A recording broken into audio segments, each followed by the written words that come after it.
ধুনীয়া কোনটোৱে আৰু মই আহিব প্ৰায় 20 মিনিটমান হ'ল ইয়াত মজা লাগিছে ধুনীয়া ধুনীয়া বতাহ আহিছে আৰু মোৰ পৰা প্ৰায় 100 মিটাৰমান দূৰত দুজনী ছোৱালী আছে প্ৰায় 20 মিনিটমান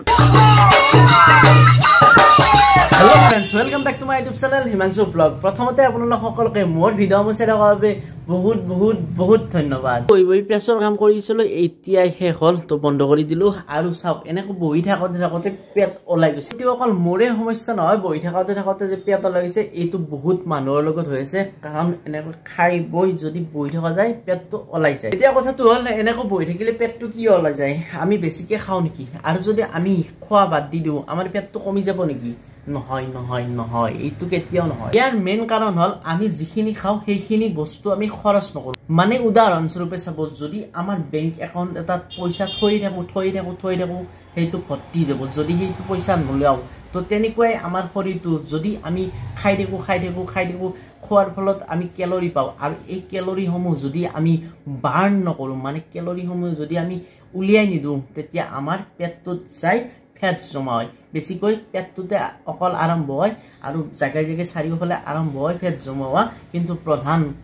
মূলতে যায় পেটটোত আগতে জমা হয় এই কথাসমূহ আমি সাইন্টিফিক্যালি বা বৈজ্ঞানিকভাৱে চাব নাযাওঁ জাস্ট সিম্পল ভাষাত চাব আমি যিখিনি খাওঁ সেইখিনি আমি বেছিকৈ খাওঁ ধৰক ইমানমান খালো কিন্তু আমি কাম কৰোঁ ইমানমান যাৰ ফলত আমাৰ কেলৰি লছ হয় ইমানমান গতিকে আমি যদি ইমানমান খাই ইমানমান কাম কৰোঁ কেলৰি লছ কৰিব গতিকে আমি ইমানমান লছ কৰিব লাগিব তেতিয়াহে আমাৰ ফিজিক্যাল মানে পেট চেট নলাব এই লাইফষ্টাইলটো এনেকুৱা হৈ গৈছে যে আমাৰ বেছি কাম কৰিব লগা নাথাকে মানে আগতে যেনেকৈ আমি খেতি কৰিছিলো তেনেকুৱা খেতি কৰিব নালাগে মানে আমি যেনেকৈ আমাৰ মানুহবিলাকে মানে আমাৰ আগৰ প্ৰজন্মই যিমান কষ্ট কৰিছিল সেই হিচাপত আমি কষ্ট কৰো নেকি নকৰো কিন্তু খোৱাটো আমি সেয়ে খাই আছো মানে ভাত খাই আছো 3 টাইম ভাত খাইছো এতিয়া এটা প্ৰশ্ন আহে যদি আমি খোৱা লোৱা বন্ধ কৰি দিও আমি খিনাই যাম নেকি আমি ফিট হৈ যাম নেকি কেতিয়াও নহও আমি দুৰ্বল হৈ যাম খোৱা বন্ধ কৰিব নোৱাৰি কিন্তু অলপ কমাই দিব পাৰি যাৰ ফলত আমাৰ কেলৰিটো অলপমান কমি আহিব গতিকে আমি সকলো বস্তু খাম অলপ খাম আৰু বিশেষকৈ চেনি মছলা জাতীয় বস্তু এনেকুৱা ধৰণৰ বস্তু আমি কমাই খাম এতিয়া চাও আগৰ দৰে আমাৰ কষ্ট নাই বা খেতি বাতিও নাই কি কৰিব এতিয়াও আছে কিছুমান লেবাৰ যিসকলে কৰে বা কিছুমানে খেতি এতিয়াও কৰি আছে কিন্তু আমাৰ দৰে মানুহে কি কৰিব আমাৰ দৰে মানুহৰ এটাই উপায় এক্সাৰসাইজ কৰিব লাগিব এক্সাৰসাইজ বিভিন্ন ধৰণৰ আছে যোগা আছে দৌৰিব পাৰি যিকোনো ধৰণৰ জিমত যাব পাৰি আৰু তাৰ মাজতে মই ভাল পোৱা কামটো হ'ল সাইক্লিং আপুনি যদি ভাবিছে আপুনি একদম শকত হৈ গৈছে একদম পুৰুতকে মানে অতি সোনকালে অতি শীঘ্ৰে খিনাই যাম তো আপোনালোকে বেছিকৈ এক্সাৰসাইজ কৰিব লাগিব আৰু খোৱাটো অকণমানকৈ কমাই আনিব লাগিব আৰু যদি আপোনালোকে ভাবিছে অলপকৈ আমি খিনাও তো অলপকৈ এক্সাৰসাইজ কৰিলে হ'ব তো বলক আজি মই আপোনালোকক লৈ যাম সাইক্লিং কৰিবলৈ তো হ'ল মই সাইকেল চলাব যাওঁৱে মাজে তো আজি আপোনালোককো লৈ যাম তো বলক মই ৰেডি ইফালে আৰু ইফালে মোৰ সাইকেল ৰেডি তো কিমান পেট কমে সেইটো কথা নহয় প্ৰথমতে আৰম্ভটো কৰো মানে মই চলাই আছো এইকেইদিন আৰু সুফল অকণমান পাইছো মানে অকণমান কমা যেন পাইছো পেটটো তো আপোনালোকৰ যদি পেটটো এনে অলপকৈ কমাব বিচাৰিছে দৌৰিব পাৰে আৰু মোৰ দৰে সাইক্লিং কৰিব পাৰে তো বলক সাইক্লিং কৰো আপোনালোকক লৈ যাওঁ পেট কমাব আহিলো আৰু 5টা বাজিলে ইয়া সূৰ্য ডুব যোৱাই নাই আৰু সূৰ্য ডুব নাযাওঁতে মই ওলাইছো কিছুমান মানুহ একদম মানে ক্ষীণ থাকে সেইবোৰ হ'ল জেনেটিক কাৰণ সেইবোৰ মানুহ খালেও শকত নহয় কিছুমান চাবচোন ইমান খাই থাকে দিনটো খাই থাকে তথাপিও পেট নলায় শকত নহয় তো সেইবিলাক মানুহ কেতিয়াও শকত নহয় দুপৰীয়া সময় গতিকে ইয়া চাওকচোন চান একেবাৰে মানে মানুহবিলাকে শুই আছে তো আৰু মই গাঁৱৰ ফালে আহিছো এনেকৈ আৰু ইয়া চাওক মোক কলা দেখা হৈছে না কাৰণ সূৰ্যটো পিছফালে আছে আৰু সূৰ্য থাকোঁতে এইকাৰণে ওলাইছো সূৰ্যৰ পৰা আমি ডি ভিটামিন পাওঁ এইটো উপকাৰী ডি ভিটামিন লাগে আমাৰ শৰীৰক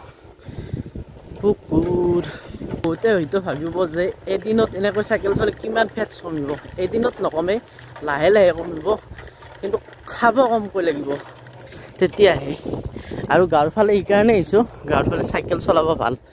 চাওক ছাগলী আছে বেছি গাড়ী নাথাকে তো সেইকাৰণে বাহৰ তলে গৈছোঁ পৰিৱেশটো ঠাণ্ডা পৰিৱেশ মানে গৰম বেছি লগা নাই চাইকেল মাৰি আছোঁ যিহেতু গৰম আছে কিন্তু এইখিনি ঠাইত একদম ঠাণ্ডা পৰিৱেশ পকী ৰাস্তাৰ পৰা আহি পালোঁ মাটিৰ ৰাস্তা মই এনেকৈ ঘূৰোতে না কেতিয়াবা নিজে গম নাপাওঁ ক'ত আহি পালোঁ পিছতহে গম পাওঁ এইটো ৰাস্তাৰ পৰা এইটো ৰাস্তা ওলালোঁ ইফালে আছে পথাৰসমূহ ক্লিন কৰিছে মানে চহাই আছে কেইদিনমানৰ পিছত এইবিলাক চব ধান খেতিৰে উপচি পৰিব ধান খেতি হৈ যাব কি ডাঙৰ ভৌগোলিক মানে বহুত দীঘল এইটো খেতি আৰম্ভ কৰিছে এইখিনি ঠাই চাওক এইখিনি ঠাই আপ আছে কিন্তু ঠাইখিনি ধুনীয়া লাগে দিয়ক এইখিনি ঠাই যিহেতু আপ আছে কষ্টও আছে আৰু সেই হিচাপত ফেটছো কম হ'ব ফেটছ মানে চাওক ভৰিৰ ফেটছ কিন্তু তামাম কমি দিয়ক সাধাৰণতে মই নন ষ্টপ 1 ঘণ্টা চাইকেল চলাওঁ কিন্তু আজি আপোনালোকক ভিডিঅ'ৰ কাৰণে ৰখি দিছোঁ আৰু এয়া আহিপালো পাগলদিয়াৰ ওপৰত থকা দলংখন আৰু ইফালে চাওক এইবিলাক কদম লাগিছে এডাল কদমৰ গছ আছে কৰমিৰা ফুলিছে কি ধুনীয়া লগা আছে আৰু ইফালে আছে পাগলদিয়া নৈখন কিন্তু নৈত পানীয়ে নাই চাওক একদম পানী নাই ইফালে এনেকৈ বহুত যাতায়াত হয় আৰু এই চাওক সকলোৱে অহা যোৱা কৰিছে কিন্তু ঠাইখিনি ধুনীয়া দিয়ক কদম লাগিছে কদম এটা ছিঙি নৰব এই চাওক চাৰিওফালে কদমে কদম কদমৰ ফুলটো খাই বোলে তো কোনে কোনে খাই জনাবচোন আৰু এইফালে চাওক এই চাওক সকলোৱে ফটো উঠিব ইয়াত ছোৱালীকেইজনে ফটো উঠিছে 18 মিনিটত প্ৰায় 7 কিলোমিটাৰমান চাইকেল চলালোঁ অকণমান হ'লেও ফেটছ কমিছে চাগে পাগলদিয়া নদীত পানী বহুত কম আছে বৰ্তমান মানে বানপানীটো বাদে দিয়ক এই পানীয়ে নাই বুলি ক'ব পাৰি বানপানী হোৱাৰতো একদম চান্সে নাই অকণমান পানী আছে তাত আৰু এইফালে চব গোটেই একদম মাটি ওলাইছে এইফালে গছ চছ ওলাই আছে এনে পানী হ'লেতো এই গছবিলাক আধামান ইমানমান ডুবে যায় কাৰণ মথাউৰি ইমানমানত আছে যিহেতু চাওক ইমানমান আছে ইমানমান পানী উঠিব লাগিব কিমান পানী উঠিব লাগিব এইবাৰ চাওক ভয় কৰিব লাগে নাই পাগলদিয়াবাসীৰ মানে পাগলদিয়াৰ কাষত যাৰ যাৰ ঘৰ আছে কাৰণ পানী নাই আৰু এই ফুলটো ধুনীয়া ধুনীয়া গন্ধয়ে আৰু মই আহিব প্ৰায় 20 মিনিটমান হ'ল ইয়াত মজা লাগিছে ধুনীয়া ধুনীয়া বতাহ আহিছে আৰু মোৰ পৰা প্ৰায় 100 মিটাৰমান দূৰত দুজনী ছোৱালী আছে প্ৰায় 20 মিনিটমান অহাৰ পৰা দেখিছোঁ ফটো মাৰি আছে নন ষ্টপ কিবা ফটো মাৰিছে সেইটো হ'ল ছোৱালী 100টামান ফটো উঠিব তাৰ পাছতহে এটা ভাল হ'ব আমাৰ আৰু কি আৰু এটা উঠিলোঁ দে হ'ব দে আৰু কদমৰ ফুলটো এনেকৈ দলিয়াই দিলোঁ তলত ই যায় ক'ৰবাত গছ হয় যদি হওক মই ওলালোঁ বাই বাই পাগলদিয়া নদী পেডেল মাৰা নাই এৰি দিছোঁ ঢিলাকৈ একদম পুৰা গৈ আছে একদম স্মুথলি ৰান কৰি আছে একদম চাইকেলখন মজা একদম ধুনীয়া বতাহ আহিছে ধুনীয়া লাগিছে ৱাও জাষ্ট লুকিং ৱাও এইফালে লাহে লাহে সূৰ্য ডুব যাব নাই অলপ সময় থাকিব চাগে এয়া চাওক সূৰ্য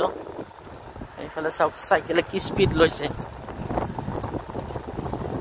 আহি পালোঁ মই বালিনেচা মন্দিৰ আৰু বালিনেচা মন্দিৰত এতিয়া গান বাজি আছে আহিলোঁ মন্দিৰৰ পৰা আৰু গোটেই গাঁও ঘূৰি দেখা পালোঁ ক'তো ল'ৰা ছোৱালীবিলাকে খেলা নাই আগতে আমি সৰু থাকোঁতে যে খেলিছিলোঁ এতিয়া সকলোৱে প্ৰায় 90% মানুহে মোবাইলত খেলে আৰু যাৰ ফলত দেখা পায় সৰু ল'ৰা ছোৱালীৰো ফেটছ জমা হয় পঢ়া শুনা যিমান জৰুৰী হৈ গৈছে সেই স্বাস্থ্যৰ কাৰণে আমাৰ স্বাস্থ্যৰ কাৰণে এনেকৈ শাৰীৰিক পৰিশ্ৰমো জৰুৰী হৈ গৈছে মানে খেলা ধূলা কৰা বিভিন্ন কাম কৰা এনেকুৱা হৈ গৈছে নহ'লে শৰীৰ নষ্ট হ'ব ধৰিছে শৰীৰটো নষ্ট হ'ব ধৰিছে এইফালে চাওক বানপানীৰ ফলত ৰাস্তা ভাঙি গৈছে যাব পাৰিম না খোজকাঢ়ি যাব লাগিব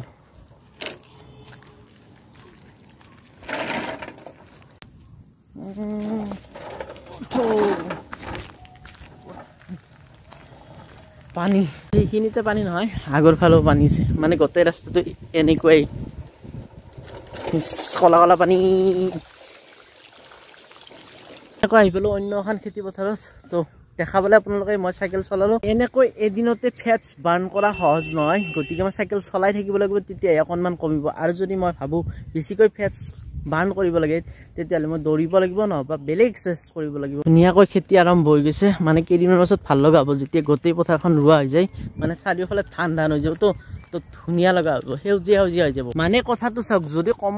কমতে আৰম্ভণি কৰা নাযায় বেছি হ'লে দিগদাৰ হৈ যায় মানে যেতিয়া ডাঙৰ পেট হৈ যাব তেতিয়া বেছি দিগদাৰ হৈ যাব সেইকাৰণে ভাবিছোঁ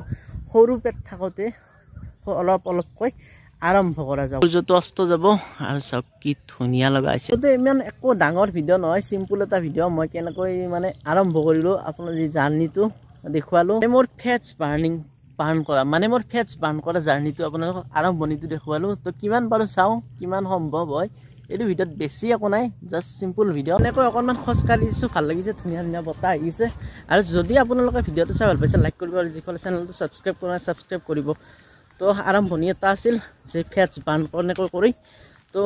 অকণমান হয় যদি আপোনালোকে কৰিব খোজে কৰিব পাৰে এনেকৈ চাইকেল চলাই তো আজিলৈ বাই